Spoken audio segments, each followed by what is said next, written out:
আমরা একটি office property lease করেছি। রিয়েল এস্টেট কন্ট্রাক্টে এর উল্লেখ নেই যে কে মেইনটেন্স দিবে। সিভিল ল অনুযায়ী এ দায়িত্ব কার?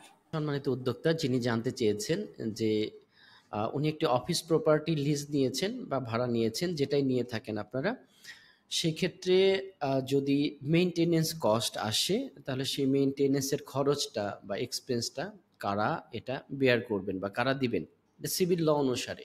এটা আসলে রিয়েল এস্টেট লটা বলবো, যেটা রিরা ল থাকে, রিয়েল এস্টেট অথরিটির যে লটা থাকে সেটাই সিভিল লর সাথে আপনার একসাথেই কানেক্টেড। সিভিল এখানে যেটা বলা হয়েছে, আচ্ছা, ইউই রিরা ল বা সিভিল ল অনুসারে একটা আরেকটার সাথে কখনো কন্ট্রাডিক্ট হবে না। আশা করি যে এটা একই ধরনের ল থাকবে। এমন না যে রিরা লতে এক ধরনের ল আছে সেটার অপোজিট ল সিভিল লর সাথে, এরকম হবে না। এটা একটা আরেকটাকে সমর্থনযোগ্যই।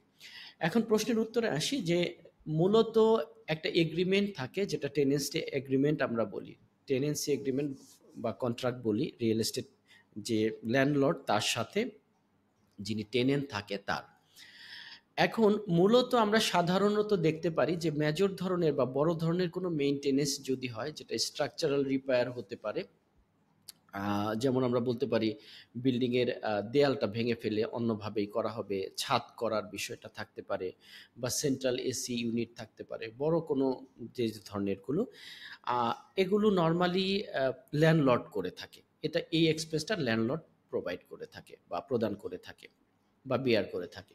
অন্যদিকে টেনেন্ট যিনি থাকে তিনি সাধারণত রুটিন মেইনটেনেন্স কিছু থাকে, যেমন আপনার প্লাম্বিংয়ের ইলেকট্রিসিটি ওয়্যার কোনোটা বা কেবল লাইট, দরজার হ্যান্ডেল, ওয়াটার লিকেজ, এ ধরনের ছোটোখাটো যে কাজগুলো থাকে।